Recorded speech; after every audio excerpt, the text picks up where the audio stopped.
He coached wrestling for a while at Alberta. Oh, we did? Yeah, and he was an international referee in wrestling. Yeah. Well, I coached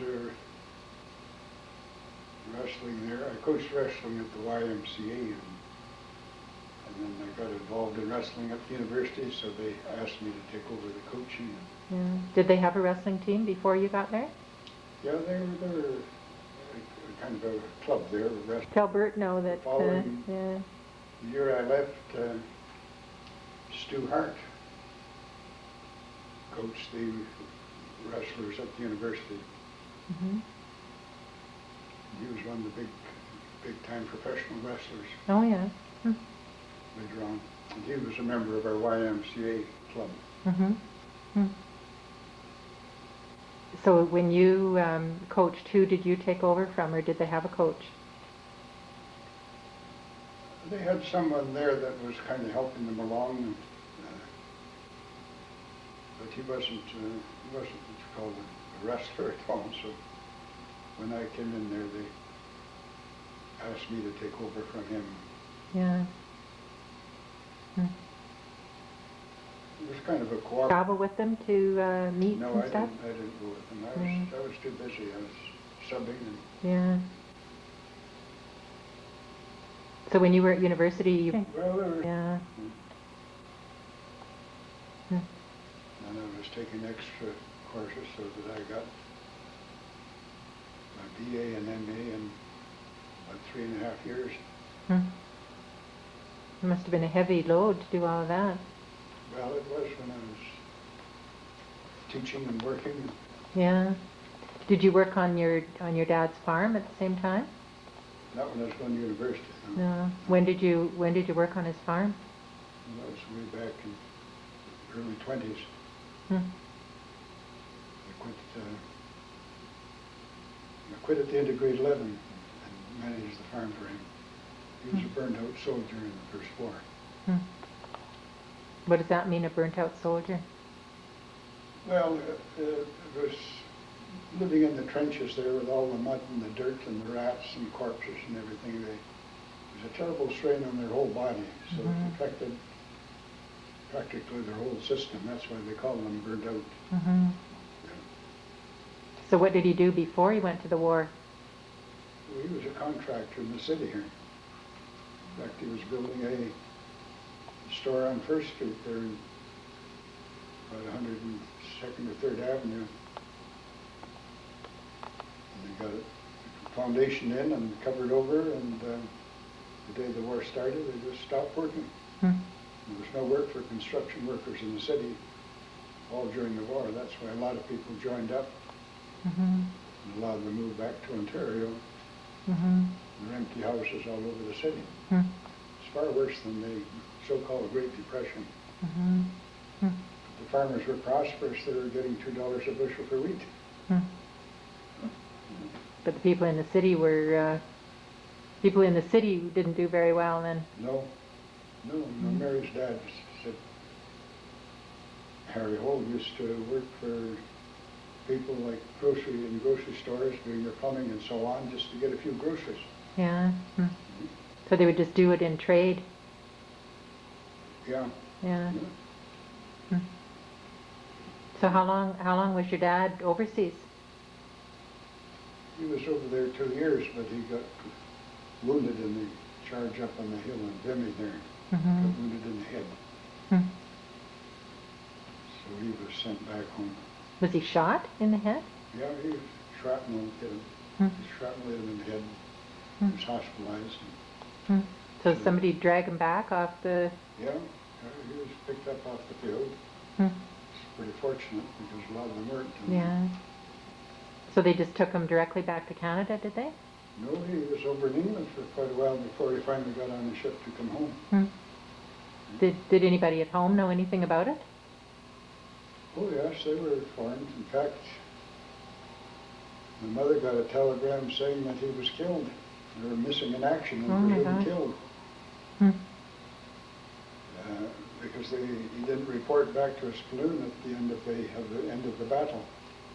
And they couldn't find him on the battlefield. And of Well, then they found later that he was hospitalized, and another telegram came the next day saying that he was in the hospital. Hmm. Bit of a roller coaster for your mother. Well, it was pretty rough on her. Hmm. How did she manage during the war when there was no income or anything? Well, the wives got us a pension, not a pension, but they got a Bit of a certain stipend sum or of money something? each month. It wasn't very much, about $30 a month or something, if I remember rightly. And how many kids did she have? 7. Hmm.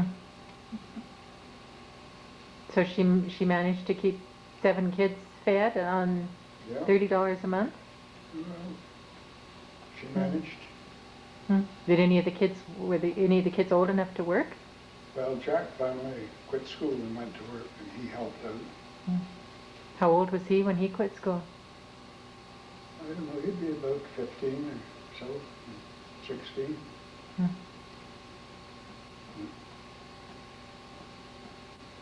So then you quit school when your dad came home from the war? Yeah, I quit after he was back home. Hmm. He had, when he got back home, he was a steam engineer as well as a carpenter, and he'd gone out to the Winterburn there to run a steam threshing outfit. Oh. And someone had plugged the machine up with some sheaves. They used to throw them crosswise in the feeder of the machine to have a bit of a rest. So he went up and was pulling these sheaves out, and somebody below Sept started the machine up. Oh my gosh. Cut his left hand up. Oof. So he couldn't hold a nail any longer, so he couldn't go back to carpenter work. Hmm. So then he went back farming. Oh yeah. So, but after he farmed a few years, well, the effects of the war began to tell on him. Hmm. And he became what they call the burned out soldier. Was it his health, his mental health, or his physical health? No, it was his physical health. No, No. mentally he was Mm-hmm. solid right up to the day he died. Mm-hmm. He was almost 91 years of age when he died. Hmm. So it was just that he was too frail and Yeah. couldn't. I don't know if you ever met him or not. Did you? Yeah. Mm-hmm. Sure. Yeah. Yeah. He was always. I just always remember him as being very thin. Yeah, he was quite Mm-hmm. thin. Mm-hmm. Yeah. Of course, he never was well, I guess he was one time. He was filled out a bit, but Mm-hmm. generally speaking, he was on the thin side. Yeah. Hmm. And he had a red color in his cheeks, just like you do. Hmm. when you died. Mm-hmm. Whereas Mary's dad was quite pale in his face. Yeah. Yeah. That's right. Hmm. Mm-hmm. He had really blue eyes. I remember. His eyes were very blue, Mm-hmm. Yeah. I don't think. Does anybody have those blue eyes? No, I don't think so. No. No. Ralph Okay. would be the closest. Ralph's hair was a little on the fair side. Yeah. Your brother Ralph. Yeah, most of us Yeah. were dark haired, like Mhm. our mother. Yeah. Yeah, because your eyes are the same color as Grandma's. Yeah. Mm-hmm. So when you worked on the farm, what kinds of things did you have to do? Did you run the whole farm? Oh, yeah. Hmm. So just by yourself, or did any? No, it was by myself. How many acres? A quarter section. About 10 cows to milk by hand. And about 30 to 40 pigs to feed. How About come 50 or 60 head of cattle to look after, and water and feed. How come your brothers couldn't do something? Jack Well, was... Jack was working at the CPR station. Ralph had gone teaching, So you were the only one around? so I was the only one left. Mm-hmm. Girls are pretty helpless to run a farm. Hmm. Yeah, gotta be careful what you say there, mister. But I survived okay. Well, I got some help in the springtime. A fellow, my dad hired a fellow to come out and help put the crop in. Mm-hmm. But other than that, I did everything myself. For how many years? Well, for about a year and a half, I guess, I was out there. Mm-hmm. How come you stopped? My dad decided that he would quit farming and sell the farm and move into the city. Oh, yeah. So you were living, their whole family was living on the farm then, were they? No, I was Oh. living there by myself. Oh. Hmm. No, my mother worked on the farm after she left Stony Plain. She said she would never go back to a farm. She wanted to stay at Stony Plain when they left there, even though he'd been hailed out 3 years in a row. Oh. So he farmed before he was working in construction then? Oh yeah, he homesteaded Stony Plain in 1891. Oh, yeah. Hmm. But he was hailed out about 3 years in a row around the turn of the century. Hmm. But he did carpenter work out there. He built schools and churches and so on. So he sort of supplemented his income with Oh, yeah. Yeah. carpentry. Where would he have learned to be a carpenter? Back in Ontario. Hmm. His father and just a couple of his brothers worked for L&H McLean Company, Hmm. who were cousins. Oh, yeah. And where was that? That was it'd be up around Wyerton in that area there. Oh, yeah. And they did all kinds of construction work, building roads and bridges and houses and So, barns. so would he have apprenticed, or he would have just learned the trade from his uncles? Well, And you just learned the trade by working at it. yeah, Yeah. yeah. And the same with steam engineering? Being a steam engineer, yeah. Yeah. Hmm. I thought his parents lived in Orangeville for a while. No, No? Oh, okay. no, they lived up in the, originally they lived in Wow. near Guelph there. Yeah. Hmm. But he lost his wife. He'd, This would be your father's father. yeah, he had gone to the neighbors to help them out because they were all sick with scarlet fever. And when he came home, apparently he gave the scarlet fever to his wife, who'd just given birth not too Oh. long before to a baby. Hmm. She got it and she died, and he blamed himself for it. Hmm. So I guess he kind of went off his rocker for a while, and then he moved up into the Bruce Peninsula. And then the family kind of looked after themselves. Hmm. And How old would they have been? Well, they were quite a range in their ages, I think. Mm-hmm. The youngest one was looked after by the eldest girl. It was Maggie. Hmm. My mother and dad, they were looked after by his brother Jim and his wife. Hmm. But when they were about 10 years old, they went up to the Bruce Peninsula with their dad and worked in the bush there in lumber camps and farmed. And Whereabouts in the Bruce? well, it was up near Colpoy Bay, Oh, yeah. in that area. Mm-hmm. Hmm. One of the descendants still has a farm there, Purple Valley, near Colpoy Bay. Mm-hmm. So he was kind of a jack of all trades. And then he moved into, after he got healed out, he moved into the city here and worked building houses, and he was carpenter foreman for one of the bigger construction companies here, W.J. Carter. Hmm. And then What year did he come to Alberta? to Alberta in 1891. Hmm. Came to Regina in 1890, I think, and then in 1891 he Just came out by to himself, or did he come? Calgary, yeah, and then came up to, worked on the railroad, building the railroad there, Oh, yeah. Hmm. building bridges on the railroad from Calgary up to Edmonton. Yeah, I guess that brought a lot of people out Hello? west. Yeah, Oh, Yeah. how so are you? that's when he, after he Oh, finished hi. there, he Mary and your dad are in moved here up to in the Stony apartment. Plain to They're talking about old homestead times. there. I think Oh, Daddy's yeah. telling her all about the old times. And that was before he was married then? Yeah. Yeah. Hmm. And what year did your mother come out? She came out in 1888. So before he did then? Oh, yeah. Yeah. Her father was here in 1885. Who do you want to speak Hmm. to? He, Mary? Yeah, okay, they- hang on. similar Mary? family. Can I call him back? My mother's dad. Malcolm, his name was. That came out in 1885. Yeah. Yeah. He'd gone to Prince of Wales College in Charlottetown there. Oh. Became a teacher for a while. Hmm. Then he became a telegraph operator. He said when he was teaching near Bredalbin there that he lived up in the upper floor of the station. He had a room up there and he could hear the telegraph keys, and he finally picked it up himself. Oh.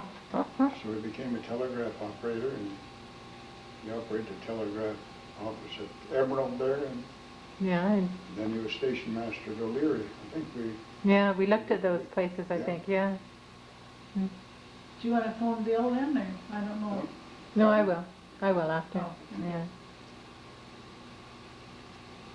But his brother Dan had moved out to the west in about 1870, 71 to Winnipeg, and then he came on to Edmonton here in 1876. Mm-hmm. And then he homesteaded at Namao. He was one of the first homesteaders at Namao, if not the first, in 1879. Hmm. He persuaded my grandfather to move out there in 1885. Hmm. But so he left his children in PEI and came He out? left his children there, but he brought them out in 1888. Mm-hmm. His wife had already died then? His wife died in, when was it? I just forget the exact date now. Did she die in childbirth, or? Well, it was not too long after. Yeah. I think Sarah was born in February the 28th, and she died a month or two later. Oh, yeah. Hmm. So it could have been Must have been complications, I related don't know. somehow, yeah. Hmm. So he brought the children up himself with the help of his sisters. Oh. Hmm. Forget the name of one of them. Christy was the one that helped him out when he was at O'Leary there. Hmm. So Grandma was named after his sister then, probably? Yeah, I think so, yeah. Yeah. Hmm. Well, there were a number of Christies in the family.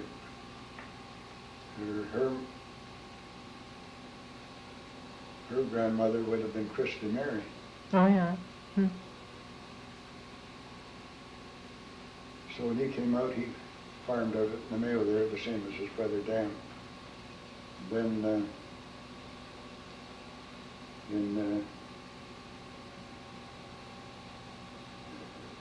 he also became interested in telegraph work out here. He joined up with General Strange in the Real Rebellion. They went to Battleford. Hmm. I didn't know that. Yeah. Hmm. Well, they went to Fort Pitt first, and then they went to Battleford.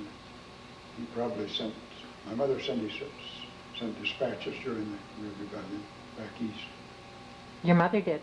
My mother said that he did. Oh, yeah. Oh, okay. He never talked about his experiences. Really? Hmm. No. Hmm. And after the Real Rebellion was over, he joined the Dominion Telegraph Service, and he was the first telegraph operator at Leduc there. Mm-hmm. Sometimes given credit for naming it, which I think he probably did. Mm-hmm. Hmm. Later on, he was a telegraph operator at Fort Pitt, one or two other places, and then he retired from that and went back to farming. Mm-hmm. Hmm. And Grandma was the oldest in the family? No, the oldest were the two boys. Oh. Little Dan was the oldest, and then Murd, and then my mother, and then Sarah. Mm-hmm. Hmm. So when they came out here, I guess Sarah was allowed to go to school, but my mother had to stay home and keep house for them. Hmm. Of course, at that time, girls usually only went to school till about grade 8 anyway. So she would have been she was 13 at the time when she came out here. So she kept house for them. And So she never went to school out here? no, looked after her younger sister. But she would have loved to have gone to school, Grandma. Yeah. Yeah, that's pretty sad. But Sarah did exceptionally well. one of the top students at Mackay Avenue School here. He'd been beating out Ralph Bellamy, who became the first Rhodes Scholar in the Northwest Territories. Hmm. And after she taught, she went teaching for a while, and after she taught, she went to Winnipeg General Hospital there and became a nurse. And she graduated in 1903. Mm-hmm. And the following year, she was made assistant superintendent of the General Hospital there. Hmm. And was made matron of the hospital that looked after typhoid patients. Typhoid was pretty prevalent all across the prairies, and there were a tremendous number of deaths. Hmm. So they had a special typhoid hospital. Yeah, they had a special hospital. Hmm. In 1905, she was lady superintendent of the Medicine Hat Hospital, which was the first public hospital in Alberta. Hmm. I think it was founded in 1888. Hmm. Seems like an odd place to have the first public hospital. No, it was a lot of rich people down in that area. Oh, there. is that right? Oh. And CPR was, they were doing a lot of work there connected with coal mining and shipping coal and all Oh, that yeah. kind of thing. So So it made was sense much then. more important than a lot of people think. Yeah. Hmm. In 1905, she was the lady superintendent. In 1908, she married the superintendent of the hospital, Mm-hmm. Hmm. Charlie Smythe. Uncle Charlie. Yeah. Yeah. And he ended up being quite wealthy. Well, he was a very wealthy man. He was a millionaire, and $1 million meant something. Mm-hmm. Hmm. And I think he retired about 1926, and he was quite a community-minded man. He was on the board of directors of the university there. In University of British Columbia. Hmm? University of British No, Columbia. no, Alberta. Oh, was he? Oh, I Oh, didn't know yes. that. Oh, Yeah. because they lived in Vancouver, didn't they? No, they lived in Medicine Hat until later on, and then they moved to Oh, Vancouver okay. Oh, when he retired. oh, They made a trip around the world first, to oh. cruise around the world, CPR liner, and Hmm. I've got some cards that you sent home to my mother. Oh, yeah. Different places they visited, India and Israel and so on. Hmm. So then they got back, they figured that Vancouver was the most beautiful city That they they'd ever seen. visited. Hmm. So they they had a home there in Shaughnessy Heights there. I don't know if you've seen it or not. I've seen Shaughnessy Heights, but I've never seen the house. We went to see them. But They lived in an apartment there, and we went to see yeah, them. they lived in an apartment later. Mm-hmm. But he lost most of his money in the Depression of starting in 1929 there. Mm-hmm. He had a lot of his money invested in stocks and Mm-hmm. so on. And he lost a lot of his money, but he still was relatively wealthy compared with the ordinary individual. Yeah. He was a friend of people like Meehan and Bennett. And Bennett, of course, was down in Calgary in that area too. And Mm-hmm. Max Aiken and those fellows, he knew them all. Mm-hmm. So they never had any children? He had a child by his first wife, Oh. Ralph, his name was. Oh. I Hmm. imagine that's why my brother was named Ralph after him. Oh, yeah. Oh. No, it wouldn't be because they hadn't. Ralph was born in 1906 and they weren't married till 1908. Oh, yeah. So Hmm. just how Ralph got his name then. No. Hmm. Might have just been a common name then. Yeah. How did you get your name?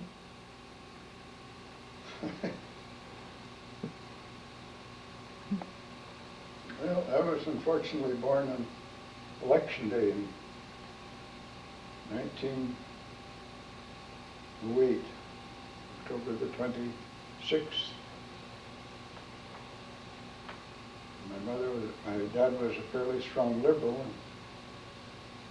and I was supposed to be named Donald after Donald Carter for the outfit that he worked for.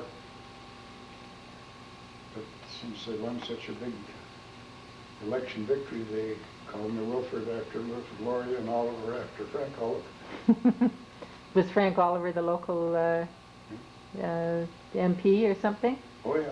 Oh yeah. He was the editor of the Edmonton Bulletin too. He ran the Edmonton Bulletin. Oh yeah.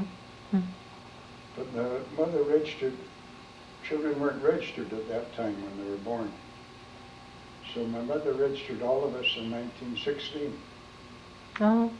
And she got a little confused in the dates, and she registered me as being born on October the 25th instead of the 26th. Oh yeah. But I never bothered to have it changed. Yeah.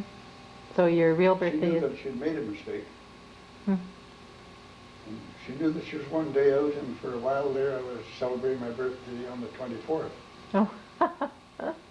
Because she thought that she had So made it a day some late. of my early school records have me as on the 24th. Isn't that funny? But then I checked my birth certificate, it was the 25th. And then I checked the date of the election, it was the 26th.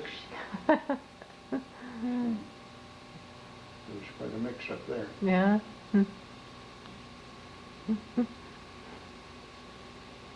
So nobody ended up getting named Donald anyway. No, Donald was a common name in the family. Little Dan was actually Donald, and Oh yeah. Big Dan, his name was Donald. Hmm. Then there was another brother in that family, Donald, who landed up in Australia when the families were migrating from Scotland. One ship went to Australia with one brother, Donald, and then the father and mother, and well, I don't know how many were in the rest of the family, went to Prince Edward Island. So that would have been your great grandfather and grandmother. That would be my great,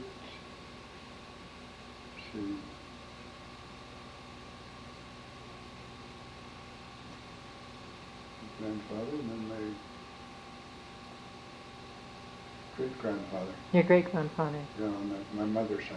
Yeah. So it was your great-grandfather that immigrated They from came to Canada in 1841. from Scotland. Yeah. McKinley's. Yeah.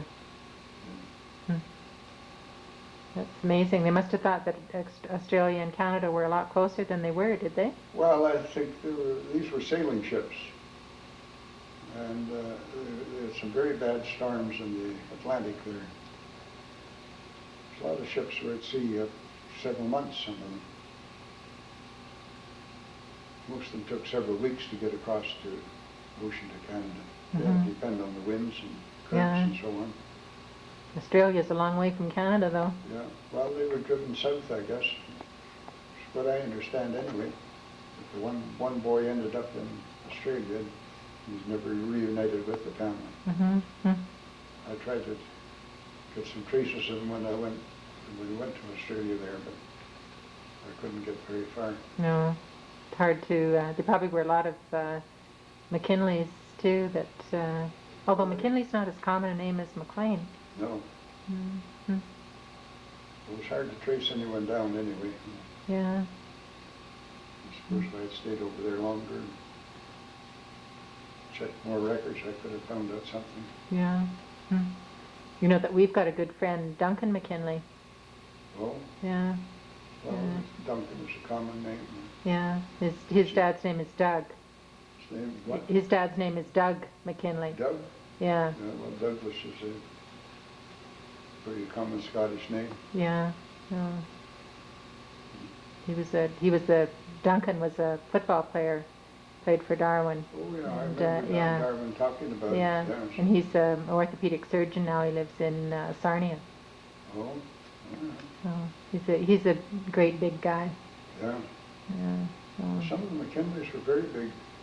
Big Dan was a big man, big, thick-set man. Yeah. Well, I think you've seen pictures of him. Yeah. Yeah. But my grandfather was, he'd be about as tall as I am, but he was quite broad-shouldered and thick-set too. Mm-hmm. Hmm. Yeah, well, your mom wasn't very big. And my mother was quite small. Yeah. Sarah was bigger. Was she? Yeah. Yeah, yeah, I remember her being taller than Grandma, yeah. Hmm. Hmm.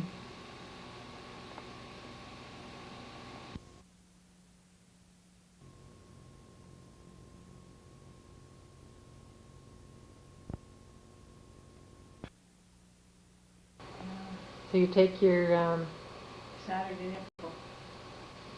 yeah, Every Saturday we got a Saturday nickel. And with that nickel we could buy whatever we wanted.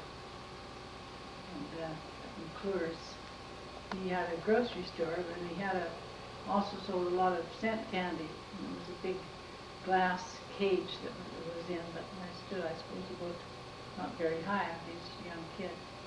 But then he'd have them all in different boxes or different sections, all the different candies. And the kid would give Mr. McClure the money that he wanted to spend, or else he'd just hang on to it and he'd get it later. But he'd point to that one, and the one he wanted one. That one he wanted 3, and that one over there he wanted 4 or 5 or 6 or something. And there was all this candy in this glass case. So this kid was on the other side of the glass case, and Mr. McClure's over here waiting for this kid to make up his mind. And he'd change his mind, the kid, and so McClure would have to put that part back again. And oh, poor old Mr. McClure. Yeah, but he never got mad at the kids at all. He just, every kid, whether he had 2 cents or 1 cent, it didn't matter. What was the worst part growing up with 7 brothers? Well, the worst part of that, I guess, was I'd play house with myself, all being the only girl there. I'd be up in my own little room, just a little room with Dad, and just a small window there, and not much there, but I'd pretend that I was the mother, and I was keeping house, and all these boys, and doing all these wonderful things. So I'd set up everything. Maybe the kitchen table would be all set up in my little room. There was just a small bed in there, and a little window that was about this high to me. So I'd finish up and then go back downstairs, and we'd just leave everything as is. And then a few minutes later, I'd hear the boys up in my room. They'd be in my room, and they'd have pitched everything this way and that way and upside down and any old way. It was just a terrible mess. And I'd go up and look at it, and of course they wouldn't say anything. So I'd go back and tell Mother about what the boys had done. I don't know, I suppose if I was crying, it wouldn't matter. And she said, I'd say about what the boys had done, and she'd say, oh, don't be so silly. There I was, I couldn't do a darn thing, but I was crying because I was just absolutely devastated. And her father died when she was quite young. I think he was in the war or something, wasn't he? Or it was a burned out victim he was, they said. No, he'd been a boxer or something, and the figure that he got hit in the head and had got a blood clot or something, died from that. Yeah. It's a story that your mother told me. Yeah, yeah. Well, of course, Grandma had a pretty rough time then. There was not much money coming in, trying to keep the family alive, and in those days it was pretty rough going. Yeah. I never heard what he did, what kind of work he did. That was something that people did for money, like like when you think about the Irish coming to North America, that they boxed to get some money. And maybe he didn't have maybe that was the only way he had of getting money. Over in England that he... Yeah, yeah.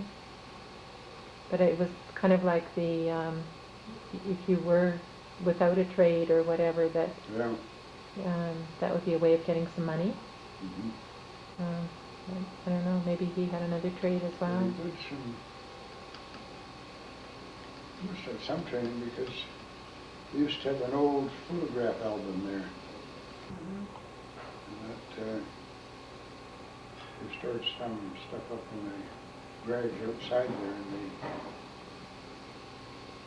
up in the attic part of the garage there. And Ted had a car there and a truck or something, and somehow or another they caught fire and all that stuff burned up. Yeah, that was a shame, wasn't it, losing? Yeah, there must have been a lot of the family history went up in smoke there as a result of that. Yeah. That was too bad. Yeah, it was. Well, why don't, before this battery dies, why don't we try and get Bert's wrestling stuff on this one? Before this battery dies, get the information about the wrestling on the tape. Oh. About your involvement with wrestling at the university. Well, I was involved with I helped coach the wrestling there. I coached wrestling at the YMCA and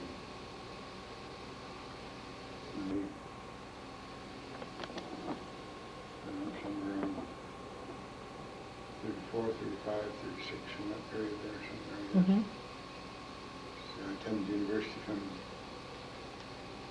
33 to 37, I guess, was at the university. So you graduated in 37. Yeah. When you coached wrestling, who asked you to coach? Well, some of the wrestlers themselves had asked me to take over and coach them. I used to go down and wrestle with them a bit there, so they asked me to coach them. Yeah. So I wrestled at the Y there. How did you get into wrestling to start with? Well, right from the time we were kids, we used to wrestle around the streets and everywhere. You just went down there without your mother to say so. That's what you did, you guys. You didn't know where you were. Poor grandma. They had a fairly good club there. At the Y we had a very good club, very strong club. They won provincial and Dominion championships. And you wrestled what weight class? 159 pounds. And where did you wrestle? Where? Yeah. Like in what competitions? Well, the provincial and Dominion competitions, local competitions here. Yeah. And how did you do provincially? Well, not too badly. I was provincial champion there for several years. And what years would that be?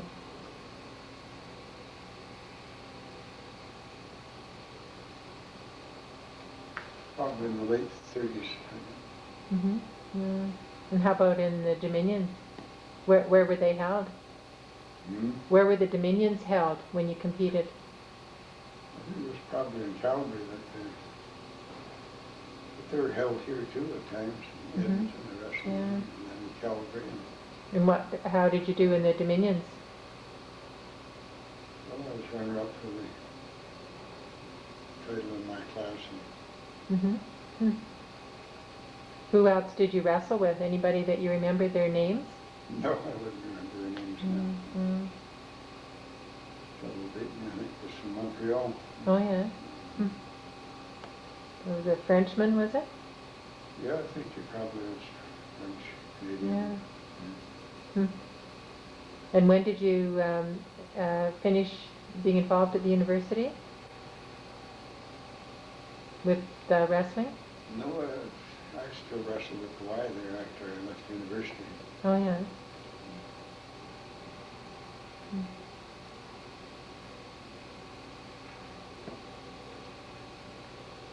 So when you left university, you didn't coach anymore? I coached at the Y. Yeah, but not at the university after that? Stu Hart, who was a member of our wrestling club at the Y there, he coached the university, I think, for a year or two after that. You were on He became You'll one be, of the top professional wrestlers in the continent, I guess. Yeah, wow. Still has some sons that wrestle, I think. Oh, does he? No. Professional wrestling, Hmm. so-called wrestling. you were wrestling when we were in the brick house. You would be teaching in town and you did some wrestling then and you'd stay and wrestle or something and then come home later. So you were doing some wrestling from the brick house. Well, Not there, but I mean, but when you lived there. Could have been, Yeah, 'cause you'd go into town.